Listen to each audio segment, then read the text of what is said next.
justamente para que os bens que entram em circulação, isto é, os bens que terão a respectiva titularidade cambiante, os bens que terão a respectiva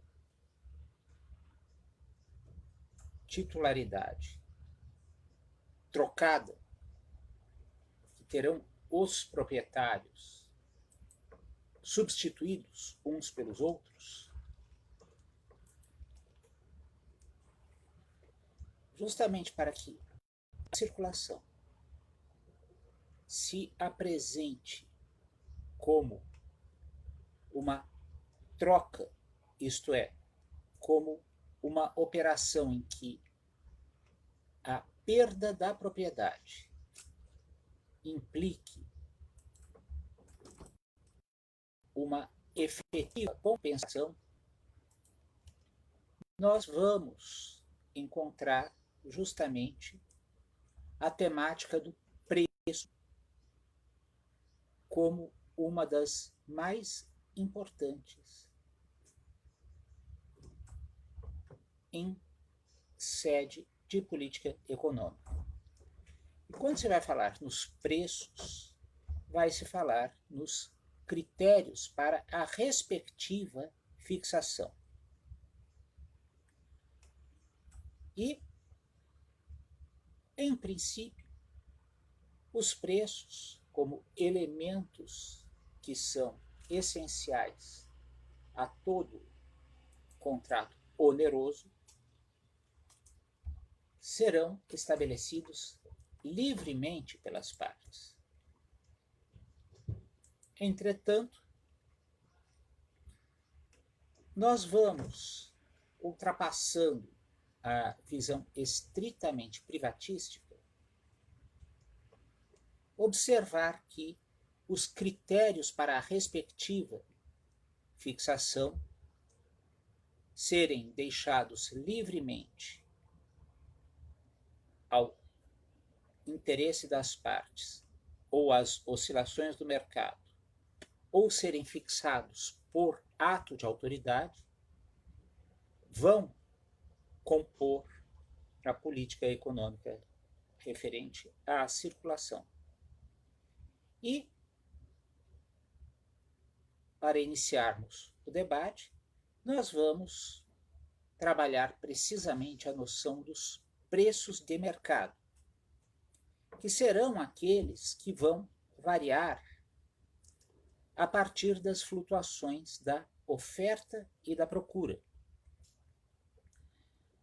Quando se conhece a variação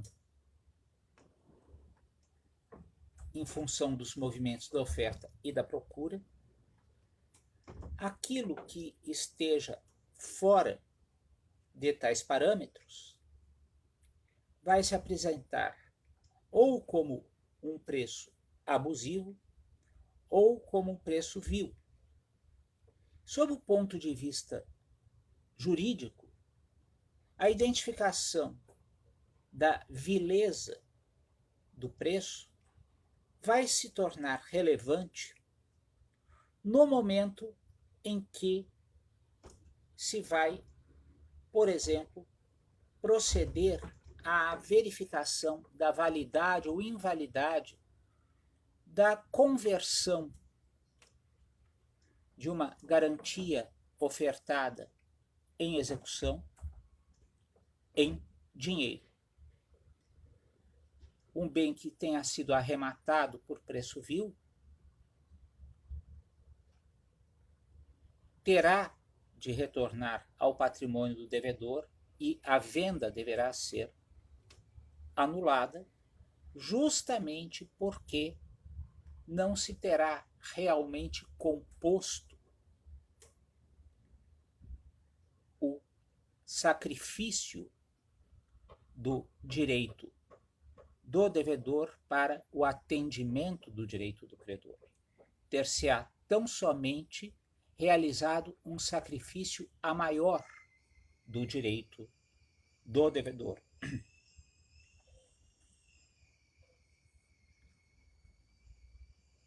Diz-se que, em função das flutuações da oferta e da demanda, ou, como dizem os economistas, em função da elasticidade da oferta e da demanda.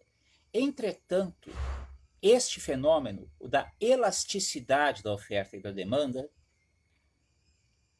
vai sofrer algumas alterações em razão justamente de circunstâncias de fato, como, por exemplo, a existência de bens complementares. Não se pode pura e simplesmente pensar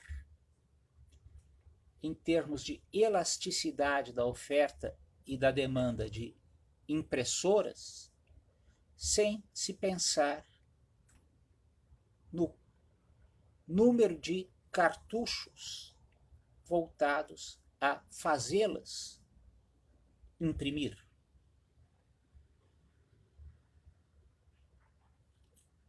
De outra parte, por vezes, ao se rarearem insumos e existindo poucos sucedâneos para estes, haverá também influências na rarefação desses bens no mercado. E em função disto mesmo também, por vezes, se poderá indagar se não será necessária,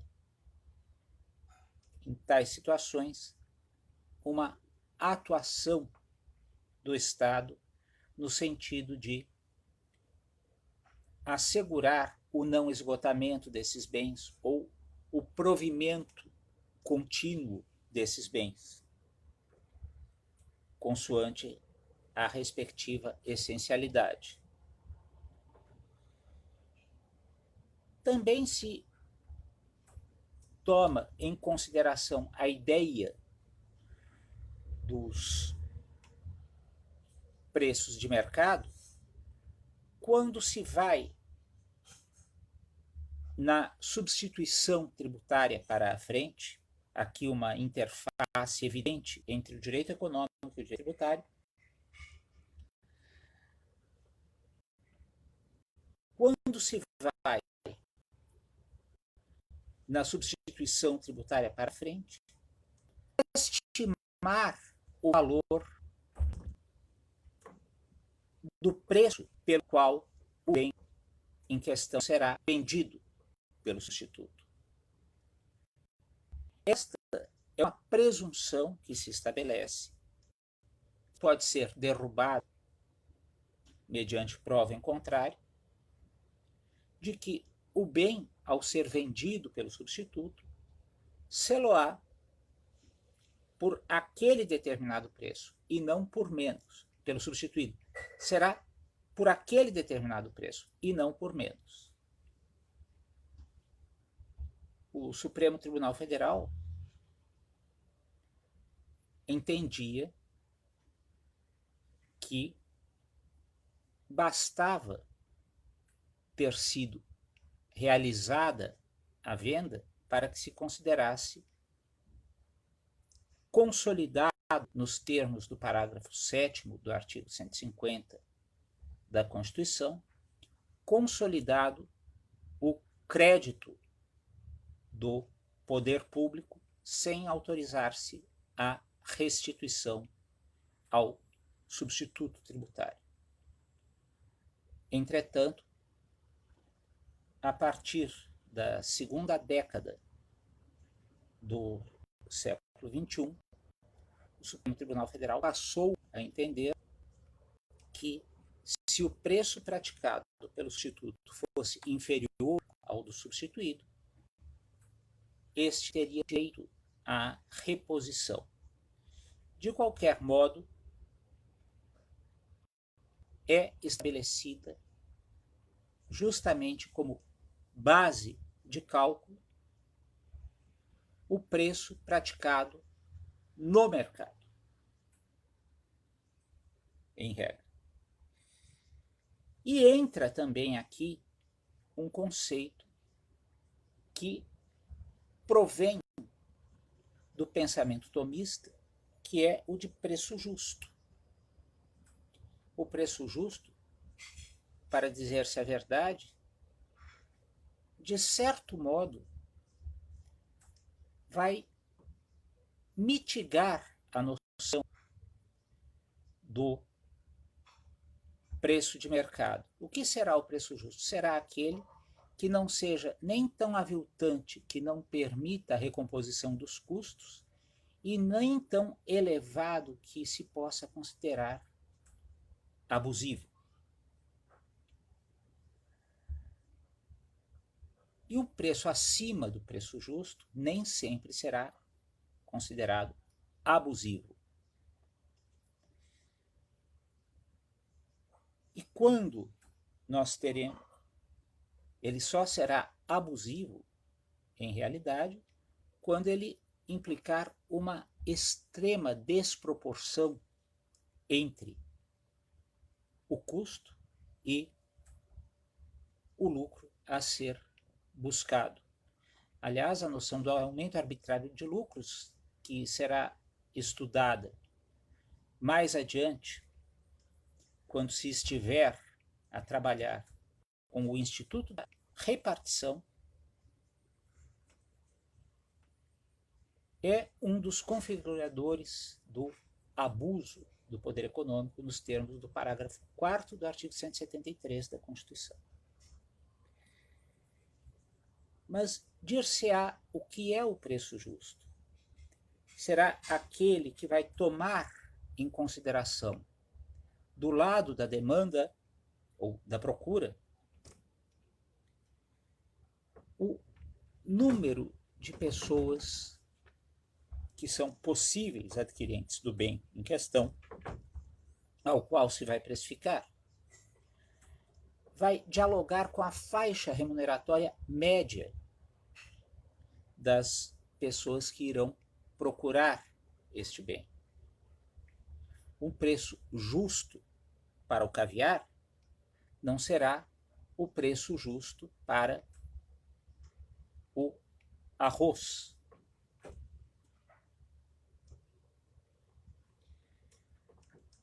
E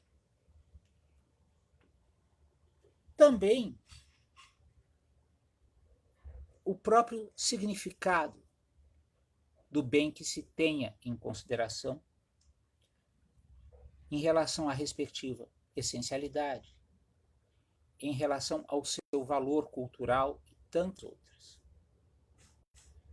E, por outro lado, vai ingressar também na noção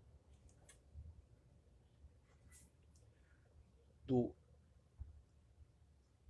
preço justo a própria dificuldade na obtenção do bem. De qualquer modo, quando se fala no preço justo, o que se quer é uma compensação ao risco incorrido pelo agente econômico, por um lado, que, entretanto, não se venha a colocar como algo que torne proibitivo o acesso àquele bem. E, por outra banda, que ele não venha a se converter em um meio de enriquecimento desproporcional.